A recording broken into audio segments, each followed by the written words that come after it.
America और Iran के बीच में हालात अभी भी काफ़ी गंभीर हैं। 28 फरवरी को जो जंग शुरू हुई थी, अब वो कहीं ना कहीं इकोनॉमिक ब्लॉकेड और या फिर कह सकते हैं साइकोलॉजिकल वॉरफेयर में बदल चुकी है। इसी पर लेटेस्ट अपडेट्स लेकर हम आपके साथ जुड़ गए हैं। मैं हूं शिवांगी, मेरे साथ हैं अभिषेक। अभिषेक, लेटेस्ट अपडेट की बात करूं तो ट्रंप की बात करना बहुत ज़रूरी है, क्योंकि ट्रंप आए दिन बड़े बड़े स्टेटमेंट्स देते हैं और यहाँ भी हमने स्ट्रेट ऑफ ट्रंप इसीलिए लिखा है क्योंकि उन्होंने एक बड़ा ही ऐसा मीम शेयर किया, एक पोस्ट शेयर किया ट्रुथ सोशल पे, जिसपे उन्होंने स्ट्रेट ऑफ हॉर्मूज को स्ट्रेट ऑफ ट्रंप घोषित कर दिया। यही नहीं, उन्होंने जो नेवल ब्लॉकेड लगाया है यूएस ने, उसको लेकर भी उन्होंने स्टेटमेंट पास किया कि वो जो नेवल ब्लॉकेड है वो जीनियस है, मतलब एक तरह से 100% फुल प्रूफ है और ईरान की जो इकोनॉमी है उसको पूरी तरह से खत्म कर देगा, क्योंकि वो नेवल ब्लॉकेड काफ़ी इफेक्टिव है। और उसी पर सेंटकॉम का डेटा भी आया कि उसकी वजह से जो नेवल ब्लॉकेड लगा है उसकी वजह से 69 मिलियन बैरल्स ऑफ ऑयल अभी भी स्टक है ईरान में, वो बाहर नहीं जा पा रहा है, एक्सपोर्ट नहीं हो पा रहा है। ट्रंप ने एक स्टफ्ड पिग वाला भी स्टेटमेंट पास किया ईरान के लिए कि ईरान अब बुरी तरीके से चोक हो चुका है उनके नेवल ब्लॉकेड के अंदर, और अब जब तक डील नहीं होगी तब तक वो ब्लॉकेड नहीं हटेगा। तो ओवरऑल ट्रंप का रिटोरिक जो है वो बहुत ही स्ट्रॉन्ग होता जा रहा है। स्ट्रेट ऑफ हॉर्मूज को स्ट्रेट ऑफ ट्रंप घोषित कर देना ये दिखा रहा है कि कहीं ना कहीं वो अपना दबाव बरकरार उन्होंने बना के रखा हुआ है और वो हटेंगे नहीं जब तक कोई डील नहीं बन के आ जाती। शिवांगी, अब डोनाल्ड ट्रंप की तरफ से ऐसे विचित्र पोस्ट आना कोई नई बात रही नहीं है। तो अगर बात करें, डोनाल्ड ट्रंप एक यूनाइटेड स्टेट्स के प्रेसिडेंट है, दुनिया की सबसे पावरफुल कंट्री के प्रेसिडेंट है। उनकी तरफ से ऐसे पोस्ट आना, जो कि पहले गल्फ ऑफ मेक्सिको को उन्होंने गल्फ ऑफ अमेरिका बता दिया था, फिर उसके बाद अब स्ट्रेट ऑफ हॉर्मूज को स्ट्रेट ऑफ ट्रंप बोल दिया है। तो कहीं ना कहीं डोनाल्ड ट्रंप एक ऐसे बिजनेसमैन है जो कि मीटिंग में बैठते हैं बिल्कुल फर्स्ट वाली चेयर पर, और जितने भी उनके साथ एम्प्लॉयज़ बैठते हैं, सीईओज बैठते हैं, उन सबको सिर्फ ये साबित करना कि मैं ही सही हूँ, आप सारे गलत हैं, सिर्फ ये साबित करने में वो माहिर है। तो जितनी भी प्रेस कॉन्फ्रेंस, जितनी भी इंटरव्यूज होते हैं, उसमें डोनाल्ड ट्रंप कैसे भी, चाहे गलत भाषा का इस्तेमाल करना हो, चाहे कोई भी रेटोरिक घुमाना हो, नैरेटिव घुमाना हो, वो घुमा फिरा के एंड में यही बोलते हैं कि मैं ही सही हूँ, बाकी पूरी दुनिया गलत है। तो ये कहीं ना कहीं अभी पूरी दुनिया को नजर आने लगा है। वो मतलब क्लियर है कि डोनाल्ड ट्रंप की तरफ से ऐसी कोई बात आए तो उसको ज़्यादा सीरियसली लेना नहीं है, क्योंकि जो वो बोलते हैं हो सकता है वो ना भी हो। अभी स्ट्रेट ऑफ ट्रंप उन्होंने बोल दिया, स्ट्रेट ऑफ हॉर्मूज को। क्यों?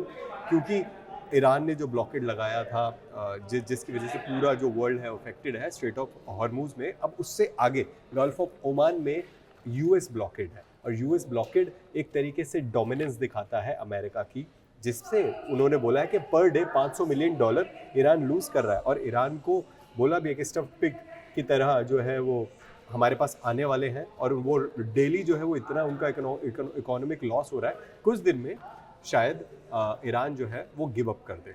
लेकिन शिवांगी, एक लूप होल भी निकला है। सोचने वाली बात यह है कि कुछ शिप्स अभी भी स्ट्रेट ऑफ ट्रंप से भी पास हो रहे हैं और स्ट्रेट ऑफ हॉर्मूज से भी पास हो रहे हैं, ईरान के शिप्स भी पास हो रहे हैं, और कई ऐसे शिप्स हैं जो यूएस के एलाइज हैं वो भी पास हो रहे हैं। आखिर कैसे हो रहे हैं? तो बीच में रिसेंटली ये रिपोर्ट्स आई कि Pakistan is helping some of the vessels to pass through the US blockade and as well as the Iranian blockade. वो कैसे हो रहा है? उसका एक लूप होल है। बेसिकली टेरिटोरियल वाटर्स होते हैं हर कंट्री के, और अगर कोई शिप बीच में इंटरनेशनल वाटर्स में चल रहा है तो वहाँ पे अगर ब्लॉकेड है तो हो सकता है कि ईरान रोक दे, हो सकता है कि यूएस उसे रोक दे इंटरनेशनल वाटर्स में अपना ब्लॉकेड लगा के। लेकिन टेरिटोरियल वाटर्स में किसी भी कंट्री के कोई दूसरी कंट्री एंटर नहीं कर सकती विदाउट परमिशंस, पर एंटर भी कर जाए तो ब्लॉकेड नहीं लगा सकती।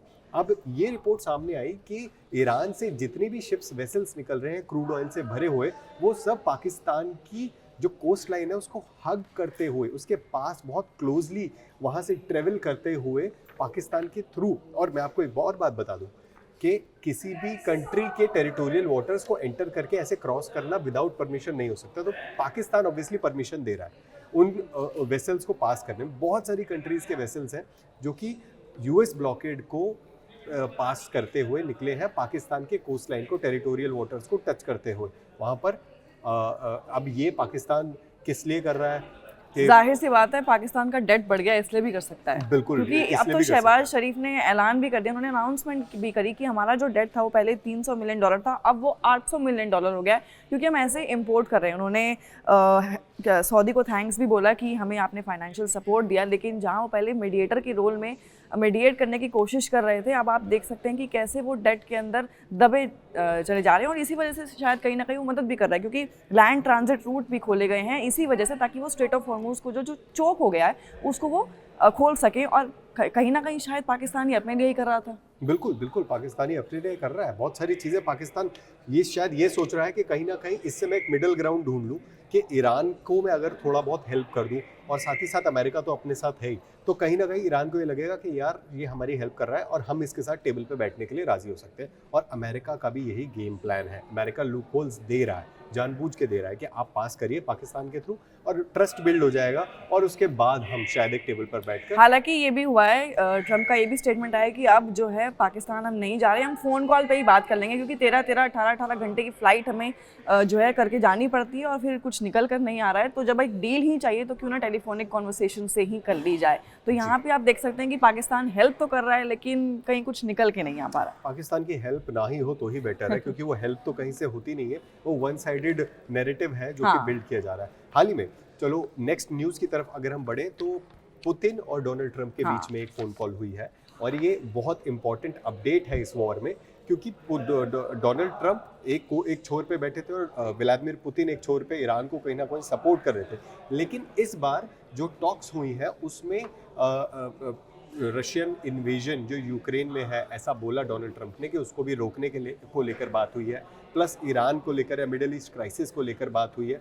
तो कहीं ना कहीं इस वॉर को सुलझाने के लिए दो बड़ी पावर्स रशिया और यूएस एक फ़ोन कॉल पर आए हैं, और इसके बाद शायद कुछ बड़े स्टेप्स, क्योंकि पुतिन ने बोला था कि अगर एनरिच्ड यूरेनियम आप चाह रहे हो कि ईरान में ना रखा जाए, तो मैं उसको अपने यहाँ पे स्टोर कर सकता हूँ, सिक्योरिटी एक प्रॉपर सिक्योरिटी में। लेकिन उसके बाद डोनाल्ड ट्रंप ने मना कर दिया कि ऐसा हम नहीं चाहते हैं कि कोई भी ऐसा देश इस प्रॉपर एनरिच्ड यूरेनियम को कहीं रखे। तो अब जो बात हुई है शायद उससे कुछ पॉजिटिव आउटकम निकल कर आए। हो सकता है, क्योंकि 90 मिनट का डिस्कशन हुआ है। लेकिन ये देख रहा हूँ कि जो ये दोनों सुपर पावर्स हैं, इसमें दोनों ने एक दूसरे को ही एडवाइस दे दी है। अगर पुतिन ने कहा है कि आप जंग को थोड़ा रोक दीजिए, आप उन्होंने सीज़ फायर को जो एक्सटेंड किया ट्रंप ने, उसको लेकर उन्होंने ट्रंप को क्रेडिट भी दिया कि ठीक है आपने सीज़ फायर करके अच्छा किया, टाइम मिल जाएगा नेगोशिएशंस के लिए। लेकिन वही ट्रंप ने बोल दिया कि हमारे लिए कुछ बोलने से पहले आप थोड़ा यूक्रेन इन्वेजन को रोकें, तो शायद हम मिडिल ईस्ट में भी कुछ करें। तो वही एक दूसरे को ही उन्होंने सलाह दे दी, और हो सकता है इससे कुछ बड़ा निकल कर आए, लेकिन वो शायद टाइम ही बताएगा। अब जब फ़ोन कॉल्स की बात हो रही है तो ये भी जानना इंपॉर्टेंट है कि ईरान के जो फॉरेन मिनिस्टर है अराक्ची, उन्होंने जयशंकर को कॉल किया, और उनके बीच में भी बातें हुई हैं स्ट्रेट ऑफ हॉर्मूज को लेके, पूरा सीज़ फायर और मिडिल ईस्ट की जो टेंशन्स है उसको लेकर भी। लेकिन यही बताया जा रहा है कि ब्रिक्स फॉरेन मिनिस्टर समिट होने वाली है इंडिया में मई 14 और 15 को, if I am not wrong, और उसके लिए भी ईरान के जो फॉरेन मिनिस्टर हैं उनको इनवाइट किया गया है। अब ये देखना होगा कि वो इन पर्सन आते हैं कि नहीं, और हो सकता है कि जो बातें हुई हैं, ये जो बेसिकली जो कॉल हुई है जयशंकर और अराक्ची के बीच में, ये 6th फ़ोन कॉल है सिंस ये जब वॉर शुरू हुई। तो तब से लेकर अभी तक 6 बार बात हो चुकी है। अब कहा जा रहा है कि हो सकता है जो ब्रिक्स की मीटिंग होने वाली है शायद उसको लेकर भी कुछ अपडेट दिया होगा, लेकिन वो बाहर नहीं आया है फिलहाल। शिवांगी, अगर यही बात करें यूएई की, तो ओपेक और ओपेक प्लस से यूएई ने क्विट कर दिया है। ओपेक प्लस से एक बड़ी खबर थी कल की, और आज भी इस न्यूज़ से बहुत ज़्यादा मार्केट प्राइसेस जो है वो हिले हुए हैं क्रूड ऑयल के, क्योंकि यूएई ने क्लियरली बोल दिया कि हम अपने जितने भी ओपेक प्लस के रेट्स होते थे हम उससे परेशान हो चुके हैं, और बहुत ज़्यादा ओपेक प्लस में कंट्रीब्यूट अब हम नहीं कर पाएंगे। अब हम ओपेक प्लस से क्विट करते हैं, और हमारी जो ऑयल के प्राइसेस हैं हम खुद फ्री, हम एक तरीके से इसमें अपने तरीके से ट्रेड करना चाहते हैं और अपने प्राइसेस खुद सेट करना चाहते हैं, जिसको डोनाल्ड ट्रंप ने बोला है कि एक ग्रेट मूव है। हालांकि दुनिया अभी भी हिली हुई है, क्योंकि ये और ज़्यादा डिस्टर्बेंस पैदा कर देगा दुनिया में ऑयल प्राइसेस पे और क्रूड प्राइसेस पे।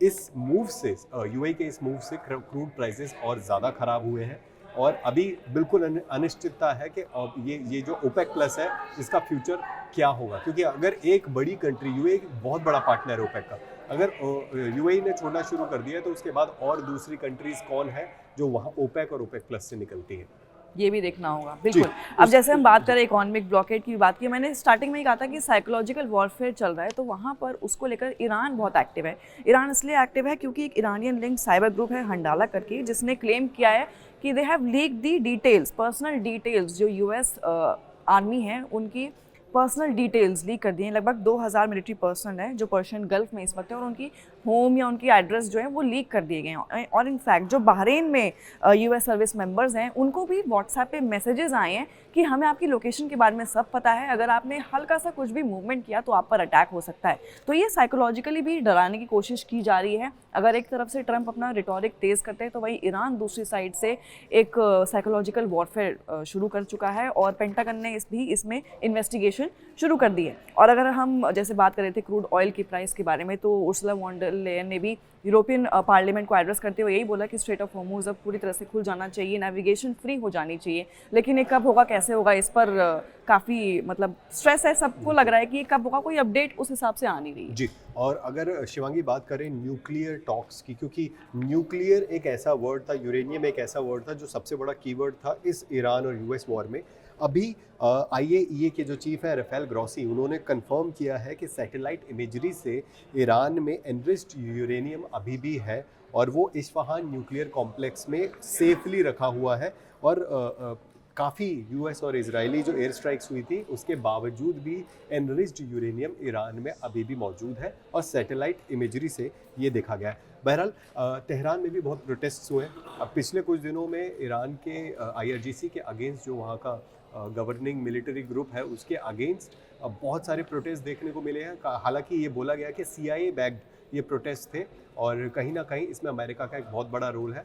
बहुत सारी वीडियोस ट्विटर पे आज भी ट्रेंड कर रहा है कि ईरान में बहुत सारे लोग हैं जो कि कैद में हैं और पॉलिटिकल प्रिजनर्स हैं, उनको वहाँ से मुक्त कराया जाए, छुड़ाया जाए। तो अमेरिका ने कहीं ना कहीं कुछ तो रोल प्ले कर रहा है अमेरिका, ऐसा ईरान का कहना है।